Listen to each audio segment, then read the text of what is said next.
Hey, everybody. Welcome to Waking Up to Narcissism, episode 121. I'm your host, Tony Overbay. I'm a licensed marriage and family therapist. And I want to take you back to just this past week. Last Thursday night, I was invited into the home of a very wonderful woman who asked me to come speak to a topic that I have been preparing for a big podcast coming up on my buddy Kurt Frankum's Leading Saints podcast. But the topic is, how can all of these things really be for my good? Embracing every step of your spiritual journey, where I do a very deep dive into the complex landscape of faith and personal growth. I'm talking about differentiation, emotional maturity, emotional immaturity. You're the only version of you, all of those wonderful things. And quick side note, if you are looking for a keynote speaker on anything mental health related, please reach out. And if you're actually anywhere near Phoenix or Gilbert, Mesa, Queen Creek area for your church, a fireside, a corporate event, you name it. And technically I do know how to juggle. So I think that would qualify me for kids parties, but I think that might be a little bit of a stretch. I think I'm more to an older crowd. But this was an older crowd. As a matter of fact, there was a woman wearing a Dodgers jersey who was literally 100 years old. I wish I could remember her name. She was an amazing, just kind woman. I want to be her when I grow up. But the crowd was wonderful. The questions were excellent. And it reminded me of some of the other gigs I've done in the past.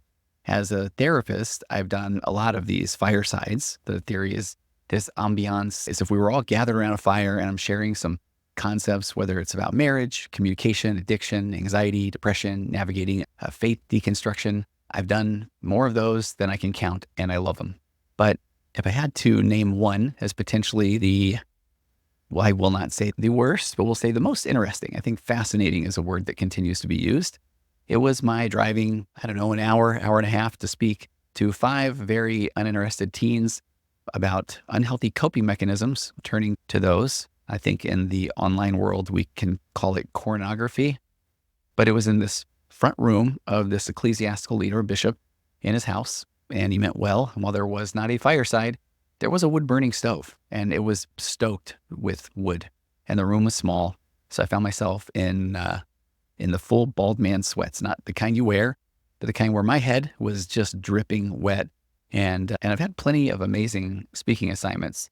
Plenty that were just a few people showing up in a large space. That one was a bit unusual, but I believe I am required by therapist law to say that if I just helped one person, it was worth it. But I do believe that. Now, prior to becoming a therapist, I was in the computer industry, and I did get to speak all over the world at trade shows in the UK and Germany and France, all over the US. And one of the oddest gigs, I think, was when I flew to Japan for a conference where I was maybe on stage for 30 minutes, maybe 40 minutes. And my translator seemed incredibly put out. And there was a lot of what I said that he just straight up didn't translate. Large periods of silence, especially. And I guess I learned that a lot of the jokes that I make don't translate well to the Japanese audience, at least at the time.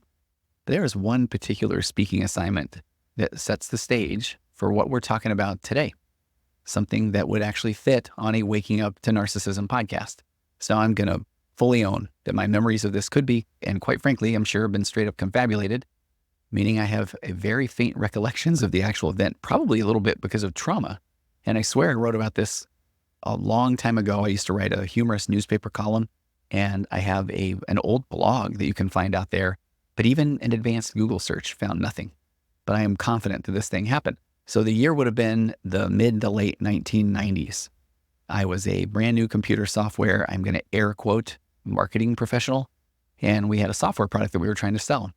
And I don't know if these still exist, but it seemed like every major city had a MUG, a Macintosh users group, because we made Macintosh software.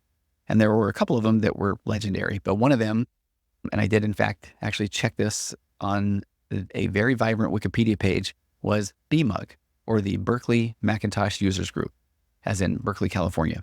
And I want to get to the heart of today's episode as quickly as I can, so I'll spare you more because I could go on and talk about all kinds of things around this particular meeting.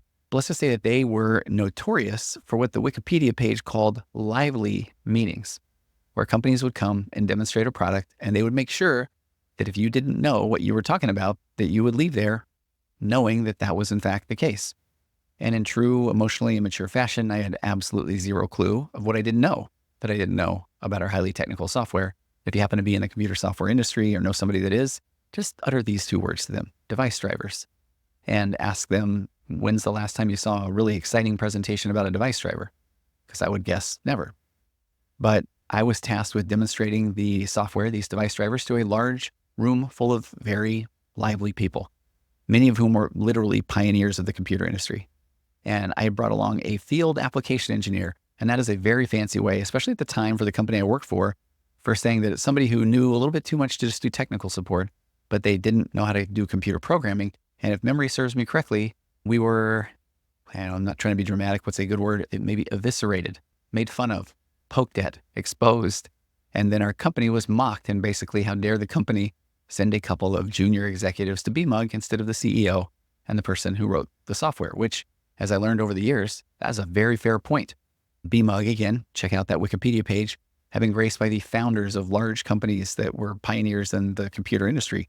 Not a 25-year-old kid at the time who loved speaking, but had no idea truly what he was talking about, and a guy who, and I'm making a shout out to my old friend Rich, I love you, man, but who came to the job after spending, I think, a decade or more working as a parking attendant at the airport before starting right around the same time as me. Now, shout out to Rich, just like I would later find my groove and become a therapist, never happier. He eventually made it to Apple. I believe we called that the mothership, and did incredibly well for himself. And he has an amazing wife, Nora, a great kid. But by us not knowing what we were really talking about, but not even knowing that we didn't know, we essentially walked in there and said, hey, folks, let us provide you with a little bit of target practice to sharpen your skills of having somebody need to use the then landmine, this was pre-cell phone, to call their moms, wanting to be told that everything was going to be okay. We provided them with what I'm starting to call an attack surface. And those two words, my dear listeners, attack surface, those are two words I've been kicking around for quite some time. And it's a concept that I've been writing about. I think I might have even mentioned it offhand here on the show. And I think it's time to unveil this concept. And when it comes to dealing with the narcissistic or emotionally immature people in your lives, I really believe this is another one of those that I will put in the game changer, or you can't unsee this once you see it category. Because it speaks to this concept of if you're ever just felt like you're in a conversation where you're just trying to share your feelings, but somehow it turns into a full-blown attack on you. You're defending things that you never even said or meant. One minute you are opening up about even as simple as a tough day or a difficult decision, and then the next you're defending yourself against accusations you never made, things you never said. And so the very act of being vulnerable, which is what we're hoping to do in a relationship, becomes a weapon in somebody else's hands. You're offering honesty, suddenly you're on the defensive. So does that sound familiar? Because if it does, then I think you might really get something out of today's episode, because you might be dealing with what I'm starting to call an attack surface. So imagine this, you're interacting with somebody emotionally immature, maybe even somebody with narcissistic traits, tendencies, and what you're sharing, they are your emotions, your opinions, your honesty, but that becomes their opportunity to strike.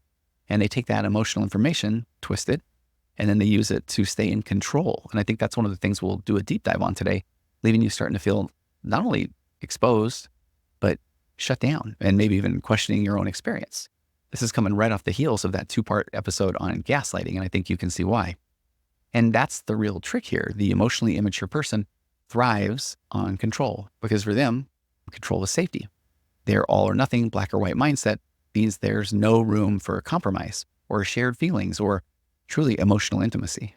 It's either they are right and they're safe, or they're wrong and they don't feel safe. They feel vulnerable and insecure. And trust me, vulnerability and insecurity is not a place that they are willing to go, because that is uncomfortable, and they are wired to not just alleviate their discomfort, but just throw it back at the other person that they're interacting with, saying, you take this. It's like a game of hot potato, but they're not going to catch that potato if it comes back. So when you bring something different to the table, whether it's a feeling or an opinion or a need, you're often just providing them with this attack surface, because your different opinion or your feelings suddenly are a threat to their control. And their number one goal, to always have control, to take the one-up position, to leave you in the one-down position. So in today's episode, we're going to dig really, really deep into this dynamic and how it shows up in your relationships, and how emotionally immature people, sometimes without even realizing it, turn your vulnerability into their opportunity for control by viewing so many of the attempts that you make for connection as almost target practice for them to tell you, that doesn't make sense, or, well, what about this? Or do you know how that impacts me? Or you're right, I'm just a horrible person. Because even that victim mentality is a way to take this one-up position and regain control.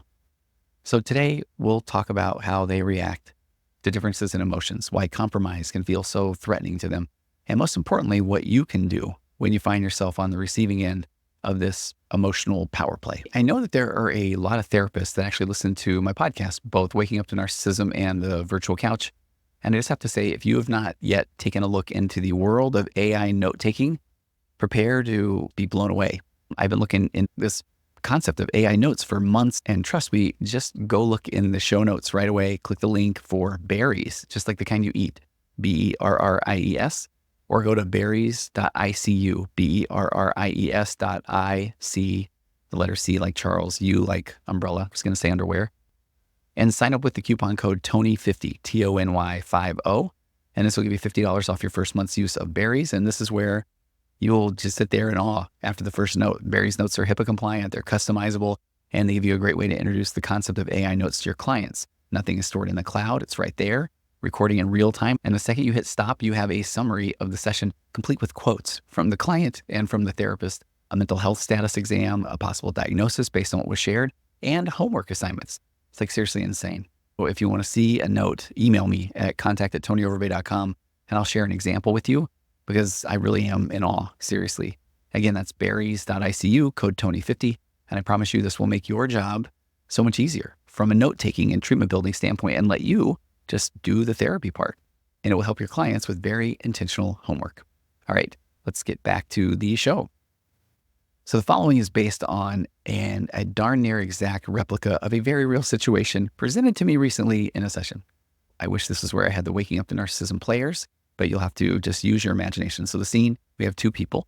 We'll call them Alex and Taylor, and they're sitting on the couch after dinner.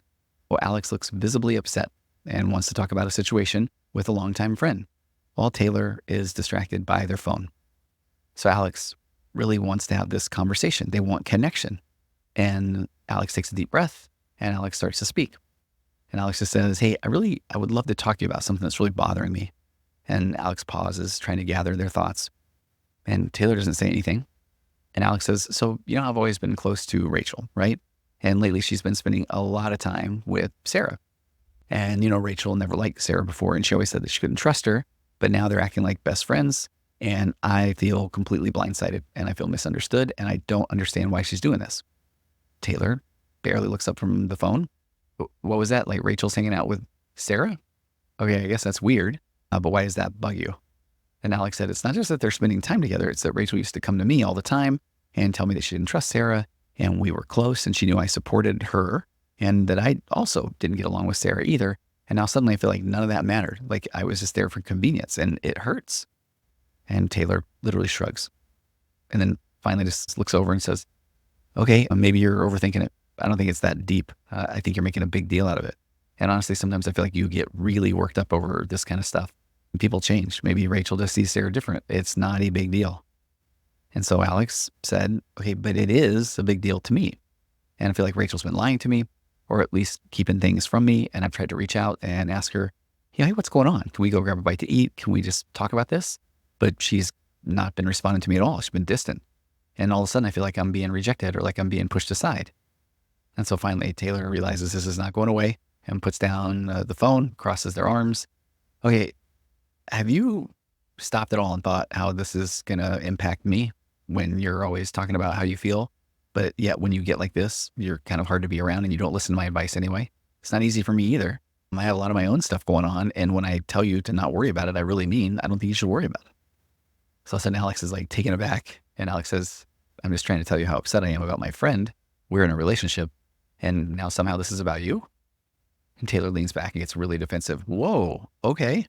I'm not saying it's about me, but you do this all the time. You get so caught up in your feelings, and it's like the whole mood changes around here. It's like the whole world needs to change. I'm just saying, I maybe can even understand why Rachel's doing this. Sure, she has her reasons, and you don't have to take everything so personally. It's honestly exhausting. She's probably exhausted too. And at this point, Alex is upset and shakes her head and just says, I'm not asking you to fix it. I'm trying to tell you how I feel. I really thought you wanted to understand. At this point, Taylor rolls their eyes.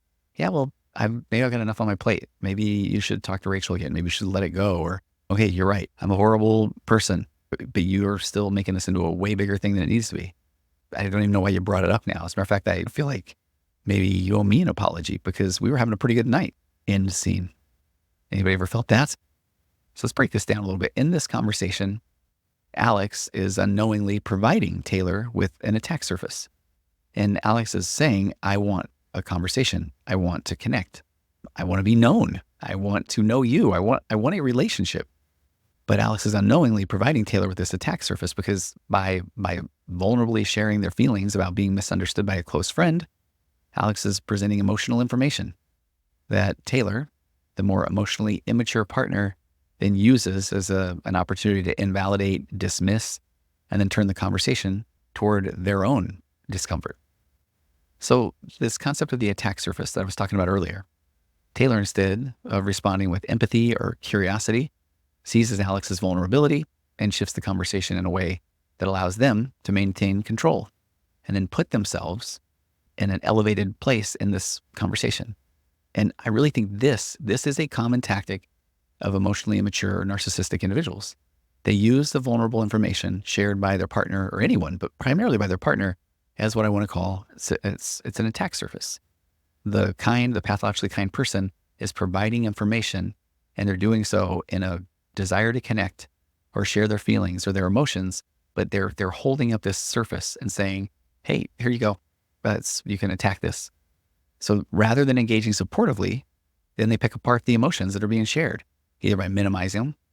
In this scenario, well, maybe you're overthinking it, or you need to not take it so seriously, or redirecting the focus onto themselves. Hey, have you thought about how this is going to impact me?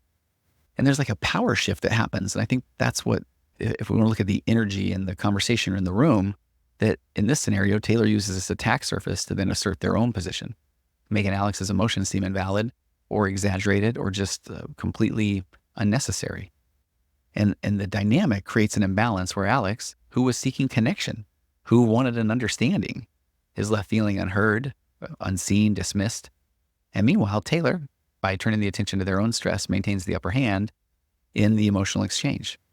And I think this dynamic so well shows how emotional immaturity continues to surface in relationships where one partner seeks vulnerability and then the other one uses that vulnerability as an opportunity to assert control at the expense of their partner's emotional needs, sending the pathologically kind partner back to the drawing board to figure out what is going on, what's wrong with me, and I can fix this. I will continue to figure out how I can show up so that we can have a connection. I've said before, somewhat lightheartedly, that an emotionally immature or narcissistic person, it's as if they're just sitting there at times, maybe playing on their phone, and they're thinking to themselves, or maybe not, because they're operating from this false self. Hey, I don't even know if I really exist right now, so I need to go interact with somebody else so that I can then take this one-up position. If we break that part down, their need for interaction, the emotionally immature or narcissistic person, that it's because of that lack of strong, grounded sense of self that metaphorically then they don't truly exist unless they're interacting with somebody else, because their identity and their self-worth are highly dependent on external validation or control. So in so many of these cases, the person, they haven't developed the internal emotional tools, hence emotional immaturity, to define themselves or their worth independently. When they interact with other people, they're hyper-focused on how the interaction affects them personally. It's like this audience of one. You know, the way they interpret this interaction becomes an attack surface. What is the attack surface here? It's when the emotionally immature person interacts with somebody, they process that interaction through a lens of self-protection and self-elevation. So instead of being curious or empathetic, they perceive the other person's emotions or vulnerability as something to manage or something to manipulate for them to stay in control. So the emotionally immature partner, their primary goal is to avoid feelings of insecurity or weakness. So they instinctively look for ways to elevate themselves and then diminish the other person. So continuing to go back to this concept of the attack surface, I think it's almost any emotional vulnerability or expression that the pathologically kind person provides. And then the emotionally immature person sees that as an opportunity to twist the information, the facts, to maintain their sense of superiority or control. And we often talk about this one-up position, one-down position. But what is that even? The goal then is the emotionally immature narcissistic person taking this one-up position. So when confronted with emotional information, the emotionally immature person often sees it as an opportunity to shift the dynamics in what we call this one up or one down structure. Their goal is to maintain or regain a one up position in the interaction because that helps them feel a sense of superiority, which gives them power or control. So how do they take that one up position? The emotionally immature person can do this in a lot of different ways. Minimization or dismissal. They might downplay the other person's emotions, telling them that they're overreacting, like we saw in this example, or being too sensitive, because that invalidates the other person's feelings and puts them in that one down position. There could be deflection or blame shifting. They might turn the conversation toward their own issues or their own discomfort, as in the example with Taylor, where the focus shifts from Alex's feelings to how Alex's mood impacts Taylor. And then this takes the spotlight off the emotionally vulnerable person and places it back on them again, the more immature person, elevating them to that one-up position. And ironically, I think one of the most common ways that an emotionally immature person takes this one-up position is by adopting a victim role, which does not seem like it is somebody that is taking control. But in doing this, they create a scenario where the other person feels obligated to now comfort or reassure them. And that effectively shifts the power dynamic. So even though being a victim might seem like a weaker role, it often gives the emotionally immature person power and control because the other partner is expected to accommodate them emotionally. And it keeps the person who is trying to share and be vulnerable off of their original goal of trying to share and be connected with their emotionally immature partner. Why would the emotionally immature person prefer the one up, one down dynamic? Seems obvious, but it's where they are maintaining this position of superiority. And then I think what's more important is to recognize that what they're doing is putting the other person in a subordinate or a lesser role. And then that does not foster growth or emotional intimacy because it's imbalanced.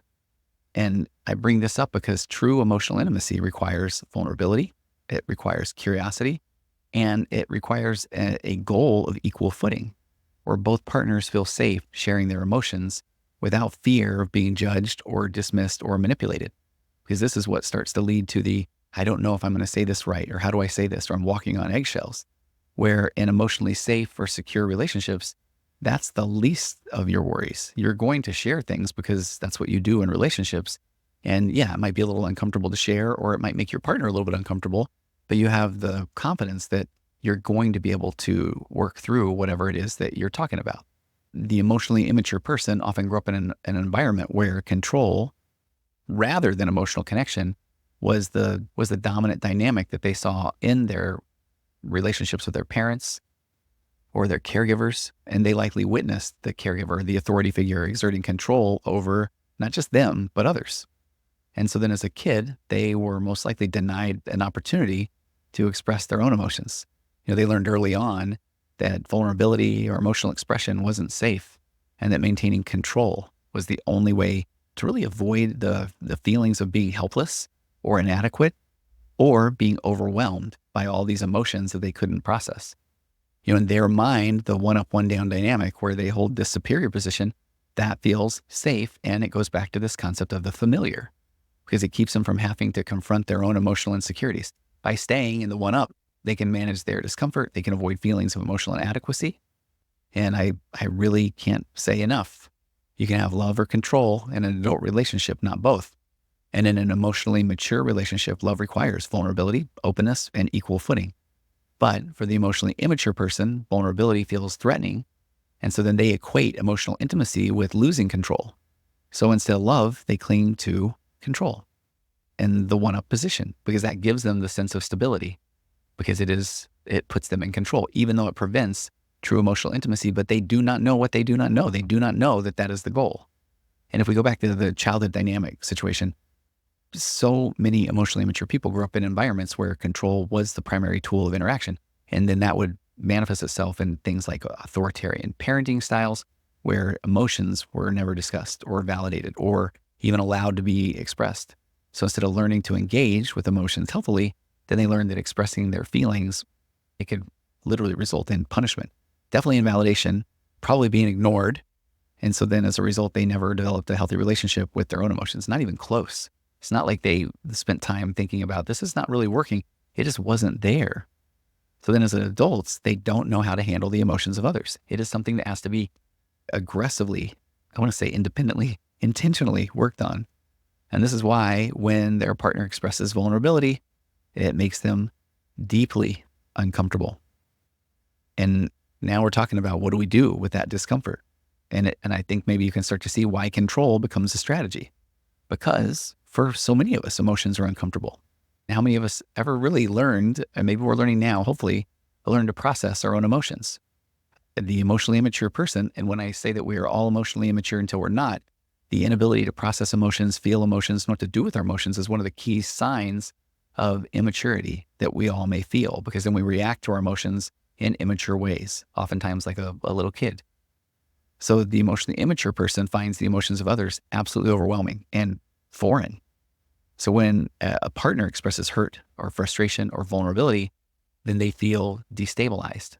And those feelings stir up a lot of unresolved discomfort within the emotionally immature person. And since they do not have the emotional tools to process that discomfort, they go to their default response. I must take control of the interaction. I must take that one up or that one down position. Because control at this point, it is a defense mechanism. It is a way to manage their discomfort. So let's run through some of those again. You got control as a defense mechanism. To manage their discomfort, they dismiss, they minimize the other person's feelings. You're overreacting. It's not that big of a deal. They shift the focus to themselves. They play the victim. Well, I've thought about how that impacts me. They blame the partner. If you wouldn't have done this, then I wouldn't have had to react this way. Those responses protect the emotionally immature person from having to deal with their own feelings of inadequacy. And by staying in control of the entire narrative, then they continue to stay in that one-up position and they avoid the risk of feeling vulnerable or wrong. And they learn that the very best way to stay emotionally safe is to remain in control, even if that means shutting down their partner's emotions. And it comes from this deep fear of abandonment. One of the main drivers of this need for control is a deep-seated fear of abandonment. And that fear, I think, probably originated, well, for sure, it originated in childhood because of emotional neglect or inconsistent caregiving that left them with the sense that they could be emotionally abandoned at any moment. They could say the wrong thing. That's what we worry about. Instead of just being able to express ourselves, what if I say the wrong thing? Because then somebody will leave me.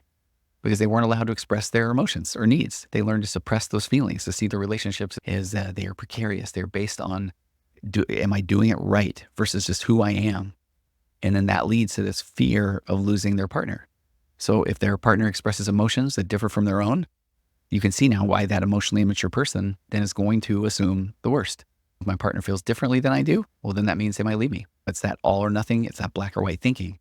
It leads them to believe that any difference in opinion or feeling signals a fundamental breakdown in the entire relationship. It is all bad. Let me give you a couple of examples of how emotionally immature partners often fear abandonment, especially if their partner is the one that's expressing emotions or desires that differ from their own. So again, based off a true story, let's call this couple Jamie and Sam. So Jamie brings up an idea for a weekend, mentioning that it might be nice to spend some time with friends on Saturday. And Jamie's just thinking it would be good to catch up with some people that they haven't seen in a while, and they feel like it would be fun to socialize, and Sam maybe isn't necessarily as close to these friends. So to someone who is more emotionally mature, not a big deal. But for Sam, the emotionally immature partner, they immediately tense up and they go into defense mode, because instead of hearing Jamie's suggestion, it's just a casual idea that Jamie can go fill their cup and meet with and hang out with friends, and it has nothing to do with Sam. As a matter of fact, they'll probably come back and be more appreciative of Sam's understanding. Sam starts to panic internally. The minute that they hear that Jamie wants to spend time with other people, Sam just immediately interprets that as Jamie would rather hang out with friends than spend time with me. And Sam's response becomes all about their fear, their insecurity. They start questioning now, maybe Jamie is getting tired of me, and maybe Jamie doesn't want to be with me anymore. Sam's mind quickly jumps to, if Jamie needs space or wants to spend time with somebody else, then that means I am not enough and they are going to leave me. And this is where Sam's black or white thinking, all or nothing, really kicks in. So instead of recognizing that people can have different desires and they can still be committed to the relationship, they are two interdependent, differentiated people. Well, they aren't. That's the goal. But Sam then immediately assumes the worst. If Jamie doesn't want to spend every moment with me, then they are rejecting me entirely. Now, if Sam wants to go do something that's different, it's a whole different story. They can go do what they want to do. But if Jamie wants to, that's a problem. Sam even says things like, whoa, what's next? You just going to leave me for your friends?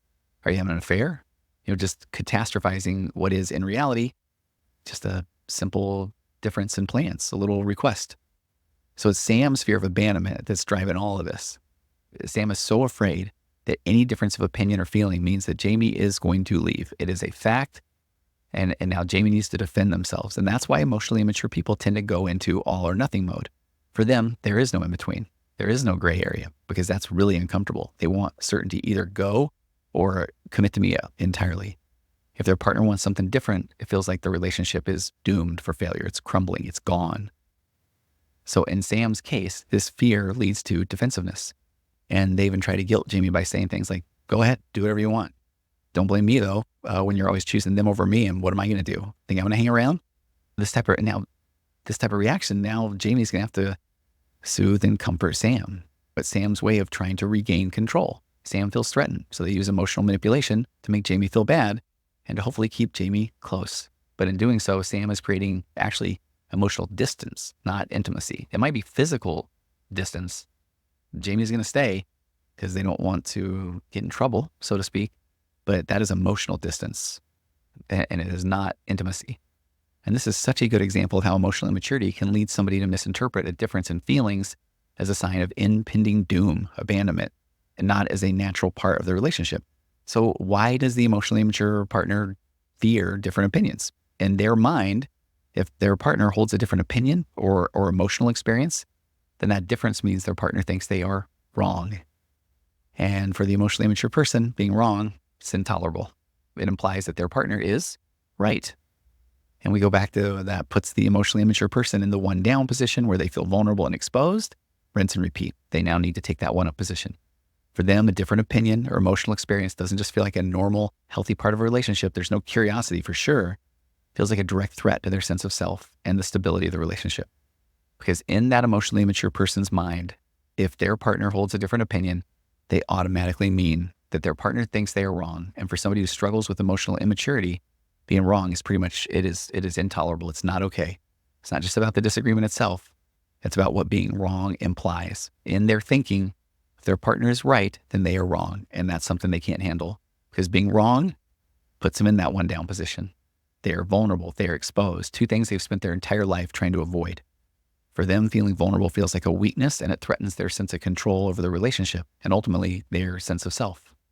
So let's go back to this attack surface concept. Now, maybe you can see that when their partner shares a different perspective, rather than seeing it as just another opinion or opportunity to learn, it is something they must attack. Their vulnerable partner just provided them with an attack surface, and it is about their value or their competence. It's like saying, if you think differently than I do, then you must think that I am a horrible person and I will tell you what to do with that because you are wrong and I am not putting up with it.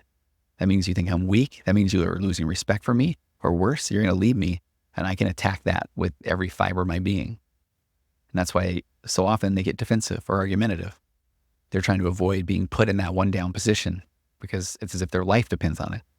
Their fear of being seen as wrong or flawed feels like a threat to their whole sense of stability. And it is from that false self. Because in a more emotionally mature relationship, partners can hold differing views. They can talk through them and they can even learn from each other with curiosity, but they have to be able to hold on to their own sense of self, know who they are. But to that emotionally immature partner, the difference of opinion signals a loss of power or control, and it's terrifying.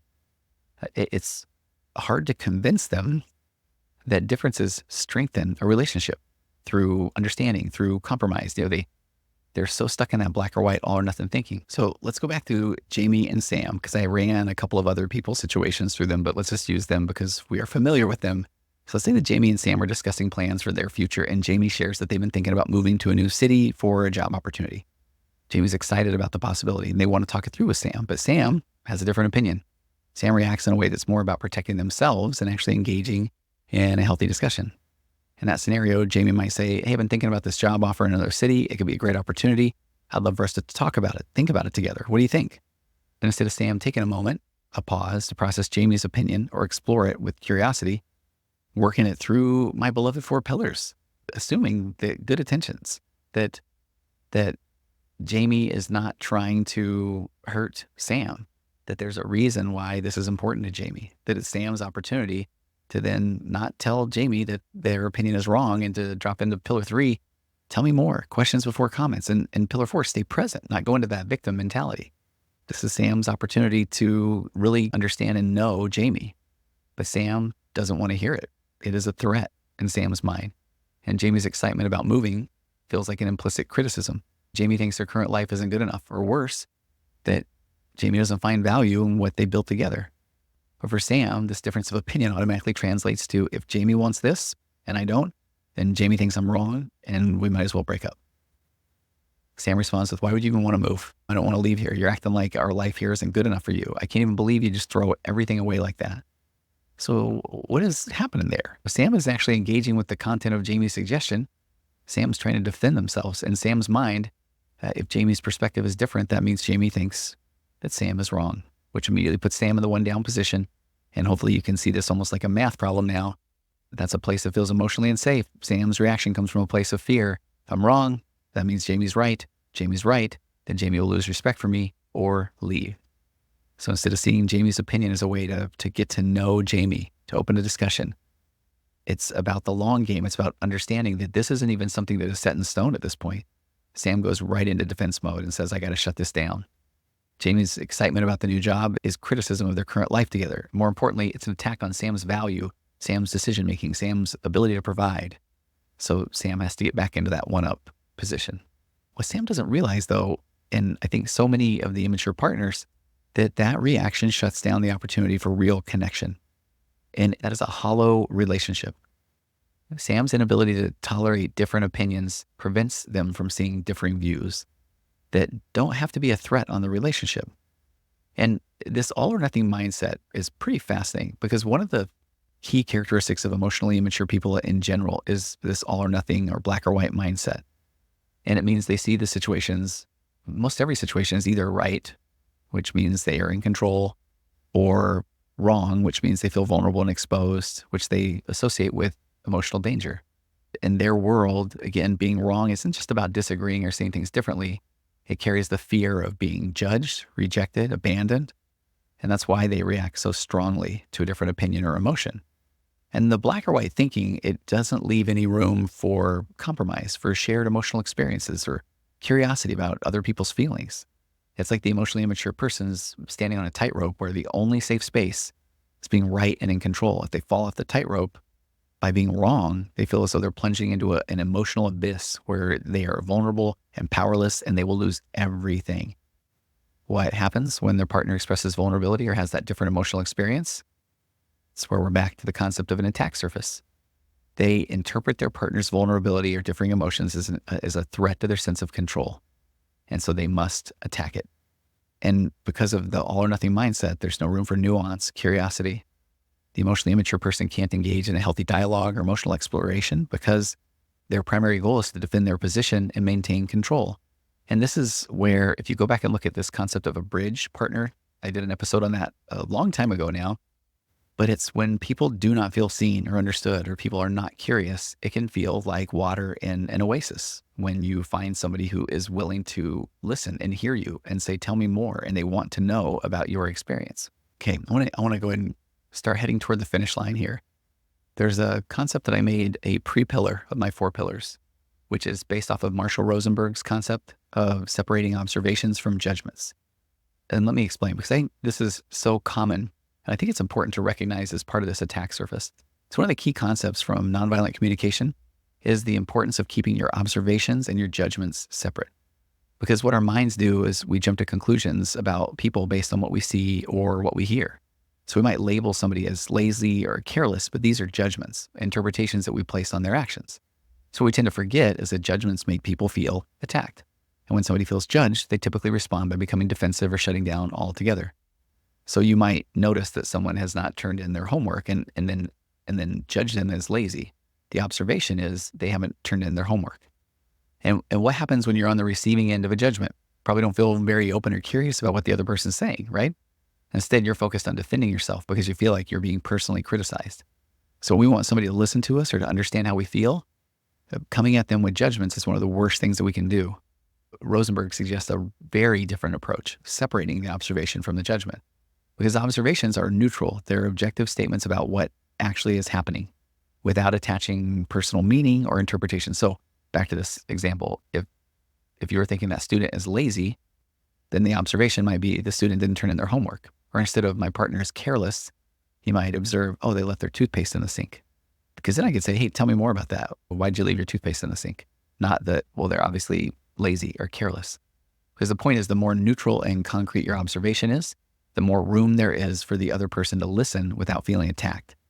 Because I think that approach helps separate our own emotions from the actions of others. We might feel upset by somebody's actions, but it's important to remember those actions don't cause our emotions. They might trigger how we feel, but then it's our interpretation or our judgment that starts to lead us to feel attacked or wronged. So if we take that back to the Jamie and Sam scenario, Jamie shares this excitement about a new job opportunity. Sam's brain immediately jumped to a judgment. Instead of simply observing that Jamie is considering a move or that Jamie sure appears to be excited, Sam interpreted it as an attack on the relationship, judging Jamie's suggestion as meaning our life isn't good enough or Jamie is unhappy with me. So this is where Sam didn't separate their observation from their judgment. An observation in that moment would have sounded something like, hey, Jamie mentioned the possibility of taking a new job in another city. That's an observation. What Sam said was essentially a judgment. You must think our life is not good enough, or you're unhappy with me. And those judgments triggered Sam's feelings of insecurity and the feelings of abandonment, which then led them to continue to lash out and shut down any possibility of curiosity or dialogue. And that put Jamie in a tough position because instead of feeling heard or understood, now Jamie's faced with Sam's defensiveness and blame. And because Sam's response was a judgment, not an observation, Jamie now has to defend themselves against an accusation they never made. So Sam's judgment made it impossible for Jamie to explain their feelings or talk about the potential benefits of the new job. If Sam had kept their observation and judgment separate, then the conversation could have gone in a much different direction. So instead of making Jamie feel like they were being judged or blamed, Sam could have said something like, I hear you're excited about this job opportunity. Tell me more about that. Tell me your thoughts about that. What would that look like for us? And that would have opened up the door for a conversation where both people could explore their feelings without getting defensive or stuck in a power struggle. So by focusing on observations, what actually happened, rather than jumping to judgments, what we think it means, we create space for understanding, for connection. And it's critical in relationships, especially when navigating emotionally charged situations. Let me just wrap up by talking about just the consequences of this dynamic that we've talked about today. This need to stay in control rather than to foster an equal, vulnerable, emotional connection means that the one up, one down dynamic, it perpetuates itself. It just continues to go on and on because that emotionally immature partner is constantly trying to stay in control, to avoid vulnerability, to maintain emotional power. And the more emotionally mature partner feels dismissed, invalidated, emotionally starved as their attempts to express their feelings or seek connection are consistently met with defensiveness, blame shifting, victimhood. And then that dynamic stifles growth and intimacy because a true intimacy requires both partners to be on equal footing, sharing their emotional lives without fear of being put in a one up or one down position. And growth cannot happen when one partner is constantly striving for control because that leaves no space for vulnerability or curiosity or self-confrontation, the key ingredients for emotional maturity. And I have to say, the emotionally immature person's need for control is so ingrained that even when they come to therapy, a space designed for self-reflection and growth, hopefully, they often view the therapist's feedback or insights as yet another attack surface. I feel it. If the therapist points out their behaviors or emotional immaturity rather than being curious or self-reflective, the emotionally immature person is going to react defensively. They're going to dismiss the therapist's insights. I don't act like that. That's not me. You don't really understand. Shift the blame to the partner. Well, my partner's the one that makes me do that. If you had to live with her, you'd see the same thing. Or play the victim. Okay, you're right. I can't even do anything right. You should be glad I'm here though.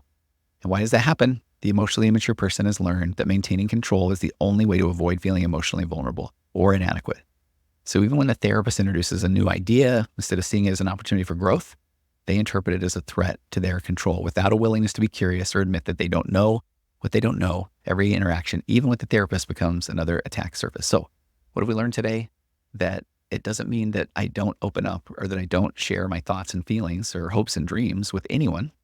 But what it does mean is that you might need to be a little bit more judicious about who you share your hopes and your dreams and your feelings with. So this is why I think I've been on such a deep dive of the concepts around differentiation of self over the last, it's almost been a year now. And I've quoted the work of Dr. David Schnarch so much, where he talks about differentiation as being people's ability to balance humankind's two most fundamental drives, our desire for attachment and connection on the one hand, and then our desire to be an individual and direct the course of our own lives on the other. And that part refers to the ability to hold on to yourself when important people in your life pressure you to conform. Because differentiation does yield emotional autonomy. And that is the basis of healthy interdependence. And it is a foundation for intimacy, for stability, and long-term relationships. So I think what's important is that knowing that as you're starting to understand yourself and you're starting to get these tools, that it's okay to start to recognize that I do want to be heard. I do want to be seen. I want an intimate connection with somebody. And hopefully you're starting to recognize you're not crazy. You're not broken. You're human. And these have been real relationship dynamics that you've been experiencing for who knows how long, probably a long period of time. So as you are starting to show up different, hopefully you're starting to put all these pieces together and see the gaslighting, understand what the false self is, understand what emotional immaturity is, managing your reactivity. But if I go through Schnarch's 4 points of balance, and I think you can apply this now with like what we've learned today, that the goals, the first one is to develop a solid and flexible sense of self. And that means to know who you are without needing others to tell you. It's being able to confront yourself to become a better person, being authentically yourself in the face of pressure from others to be something you're not, and learning how to self-validate instead of relying on external validation to feel good. And as you can hopefully see, that when you're putting out something, an emotional bid, you're sharing your heart, your feelings, your thoughts, and someone sees that as an attack surface, and now they are trying to tell you what your feelings mean. That is an interaction that hopefully helps you recognize that is not okay. I am developing my own solid, now, albeit flexible sense of self. I am open to the feedback of others, but more than likely, the response is going to be, thank you for that feedback, period. I'm good. Because I want you to operate from a place of you know you better than anybody else. And somebody else that is telling you that they know you better than you, well, often is trying to exert that control because of their own fear of abandonment. The second point of balance is this quiet mind and calm heart. That's the ability to self-regulate and self-soothe your own anxiety without expecting somebody else to do that for you. And each one of these takes time and it takes effort and it takes some reps in the emotional gym, so to speak, because the ability to quiet your own mind and calm your heart is a you thing. It's about learning how to give yourself grace, to meditate, to be mindful, to build that pause in, to be able to sit with discomfort and uncomfortable emotions and thank your body for emoting and basically giving yourself a little self-hug there to say, hey, I'm sorry I haven't allowed these feelings to come out in the past. It's okay. You're safe. Now, if they are going to come rolling through like a freight train when they first think that they have a chance to come out, but eventually we're gonna be okay with our feelings, even the big ones. They're trying to tell us something. But that quiet mind, calm heart leads to the third point of balance, which is grounded responding, which means managing your reactivity, not overreacting or getting defensive or emotionally distancing yourself, playing small.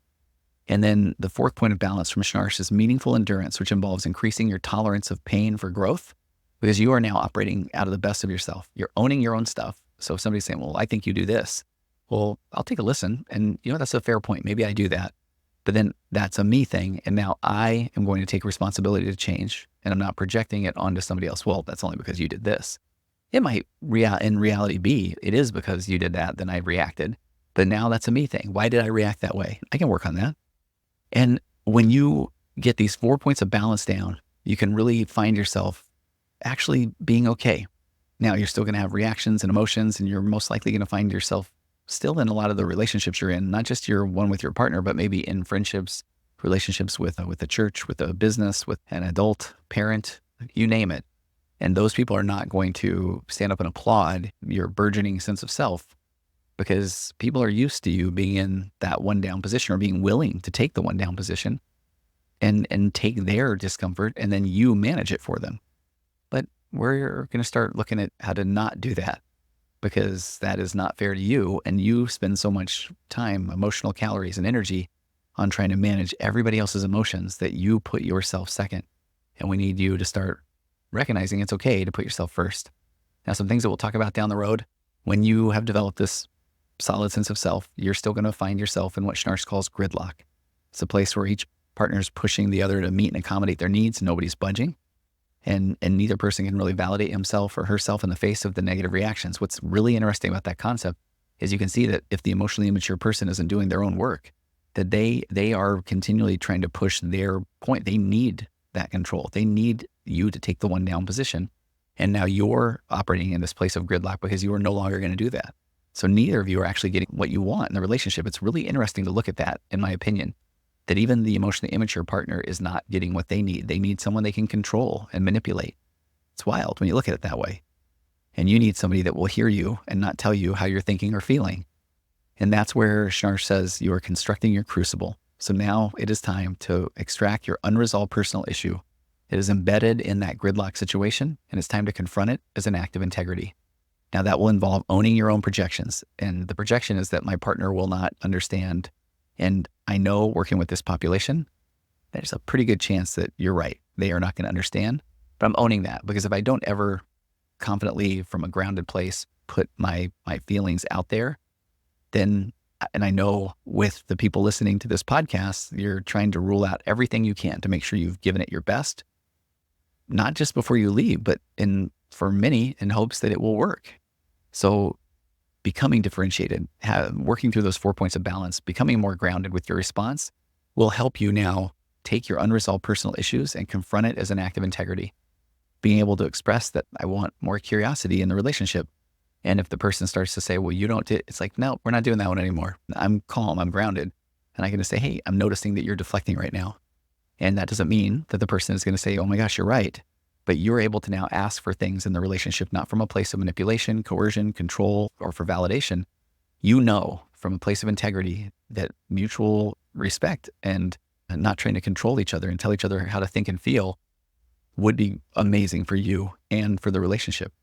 What Schnarch says there is that then you focus on yourself instead of working on your relationship or trying to change your partner. You're doing this a bit outcome independent, which sounds so counterintuitive, but you've been trying to drive a certain outcome for so long, even to your own detriment. So now it is time to show up from a place of integrity, because that will pressure the relationship for growth, but the growth may not be the type of growth that you had hoped. And that's hard. It breaks my heart for you, because the growth may be you recognize you deserve more. Now you wish that partner would come along with you on the journey, but at some point, now you are okay. You are enough. You're doing the things that you are doing because you are doing them because it's the first time that you are going through life as you, and you're reacting to situations, and you need curiosity in your relationships. You need to feel emotionally safe.